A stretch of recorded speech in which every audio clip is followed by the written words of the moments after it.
si realmente supiera todo el mundo, toda la población, cómo funciona el sistema financiero, probablemente habría una crisis humanitaria, ¿no? Porque realmente es un atraco a mano armada. Y perdóname que me exprese así, pero para mí no hay más, no hay más, ¿no? Nos tienen con la ventana de Overton, que al final nos enseñan lo que ellos quieren a través de la caja tonta, que es la televisión, y no nos damos cuenta de que estamos perdiendo poder adquisitivo. Mario Luna. Super Clips, Super Clips. Cuando tú sabes que estás haciendo lo correcto, que estás siendo un buen judoka financiero, estás aplicando ese judo, ese jiu-jitsu, ese aikido, estás utilizando la energía de los reveses económicos en tu favor, vas a estar mucho más tranquilo. A mí me dio más tranquilidad cuando empecé a invertir, Carlos, me dio más tranquilidad. La gente me decía, pero no tienes miedo, y yo, no, o sea, yo tengo miedo de no invertir. Yo, cuando empecé a entender lo que era, empecé a sentirme más tranquilo, ¿no? Y creo que también otra cosa que empezó a darme mucha tranquilidad es que entendí lo que tú dices, que no es un casino, porque creo que también pensamos mucho con el chip binario, todo o nada. Soy rico, soy pobre. Y a lo mejor si simplemente pensamos, oye, mira, yo voy a ser cada día más fuerte. Voy a ser más fuerte en los aspectos más importantes de la vida.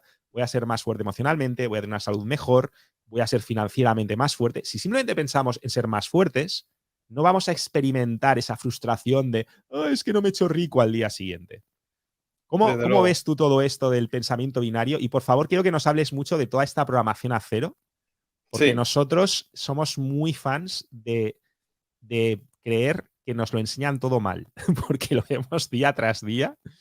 Hay una desde luego. frase de Marmos que es todo lo que han enseñado está mal y a mí me encanta. Al ¿Cómo? final, tenemos que pensar que si realmente supiera todo el mundo, toda la población, cómo funciona el sistema financiero, probablemente habría una crisis humanitaria, ¿no? Porque realmente es un atraco a mano armada. Y perdóname que me exprese así, pero para mí no hay más, no hay más, ¿no? Nos tienen con la ventana de Overton, que al final nos enseñan lo que ellos quieren a través de la caja tonta, que es la televisión, y no nos damos cuenta de que estamos perdiendo poder adquisitivo. Entonces, si entendemos que invertir no es una opción, como tú comentas, debido a la inflación, que no es la que ellos nos dicen, es muchísimo superior, solamente tenemos que entender que el IPC, que es el dato que ellos recogen para decir la inflación que hay, no recoge ciertos aspectos, ciertos sectores, como por ejemplo la energía, ¿no? Que está en máximos históricos.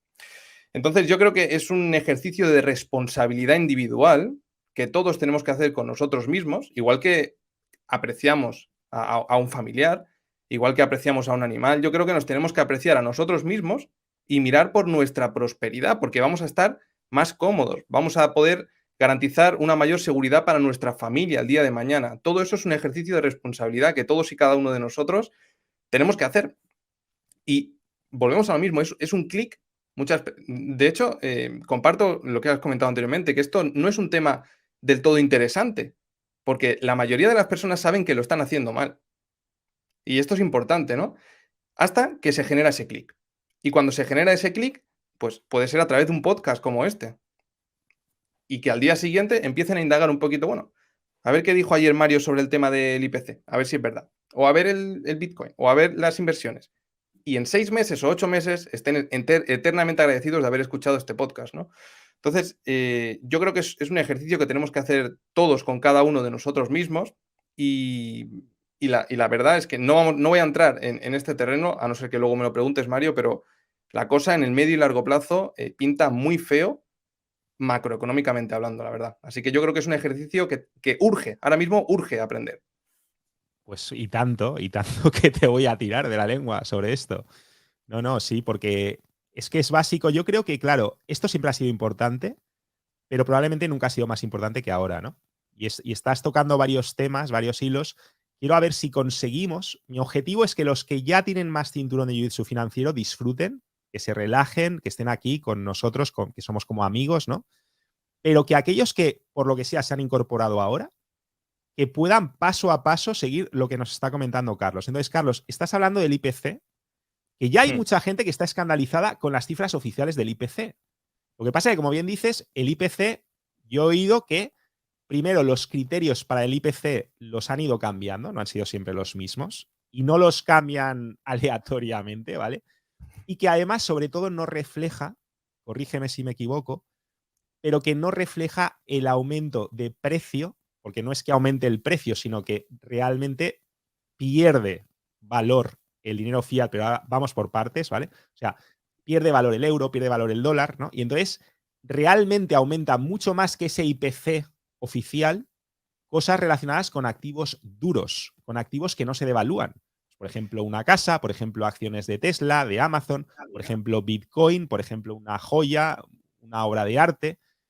Cuéntanos un poco tú esto cómo lo ves, porque Sí, claro, el IPC ya es escandaloso, pero yo he oído cosas de que, bueno, pues ahora con la pandemia se imprimió más dinero que nunca antes, se imprimió hasta no sé si el 20 o el 25% de todo el dinero que había en circulación, que se dice pronto, en un año. O sea, cuando se tremendo, sí. lleva creando dinero. Cuéntanos un poco esto, porque esto es un escándalo y es un escándalo que me encanta lo que dices. Creo que es que te voy a llevar una y otra vez ahí, si me lo permites, porque es que creo que tenemos que tener esa conciencia de decir, es que nos están agrediendo económicamente. O sea, Bueno, pues eh, eh, para entenderlo básicamente, si el IPC se utiliza, el cálculo del IPC, que es el impuesto de los bienes al consumidor, es decir, los bienes y servicios que rodean a todos y cada uno de nosotros, ¿cuánto sube de precio de media? El IPC, si la fórmula se utilizase la misma que se utilizaba en los años 80, ya sería de doble dígito. ¿Qué sucede? Que el doble dígito escandalizaría a muchísimas personas. Entonces, ellos lo que hacen es, a medida que la inflación va apretando, van quitando la energía, que la energía está en máximos históricos. Cualquier persona que entienda un poquito de economía y entiendan en cuánto, en qué porcentaje están subiendo las exportaciones, que en más de un 30%, cualquier persona que se haya hecho una reforma y vea que el precio del aluminio ha subido un 40%, el combustible, luego también del IPC quedan fuera la vivienda, porque solamente cuentan pero el alquiler. perdona, Carlos, un momento, es que me estás dejando, esto me sonaba, pero mucha gente sabe que la electricidad y materias primas como el aluminio, o sea, pero sobre todo la energía, que la energía no está incluida en el IPC. No está incluida. Y la vivienda, la compra y venta de la vivienda tampoco, está incluido el alquiler. Pero bueno, esto no es por casualidad.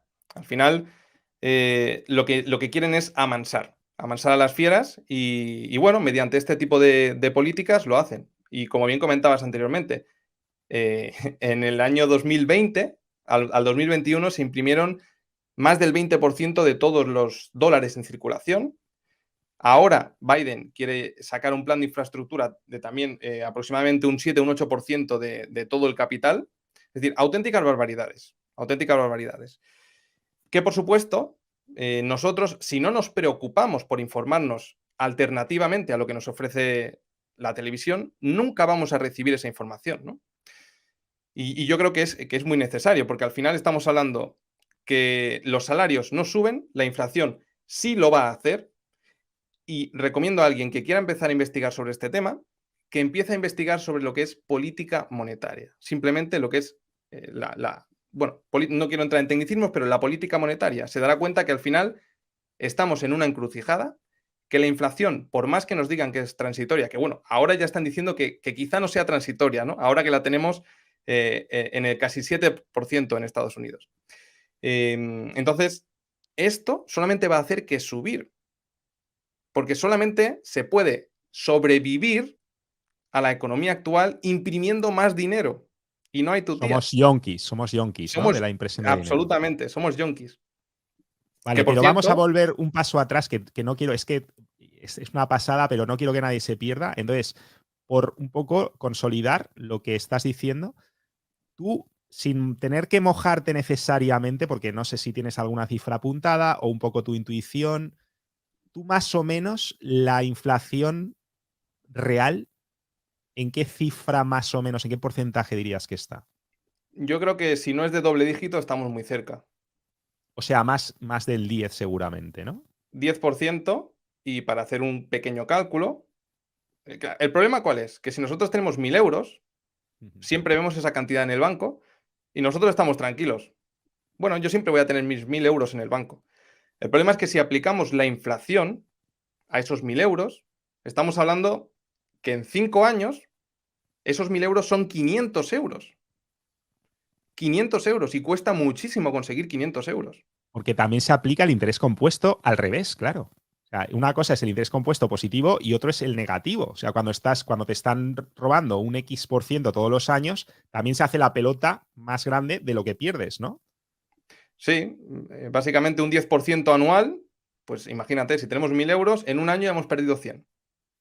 En 2 años habrá que ver en la inflación, porque aquí hay muchas personas que no se quieren mojar porque dar un dato de inflación sin saber realmente cuáles son los datos reales es un poquito comprometedor, ¿no? Pero desde luego que es muy, muy, muy superior a los datos que ellos nos dan.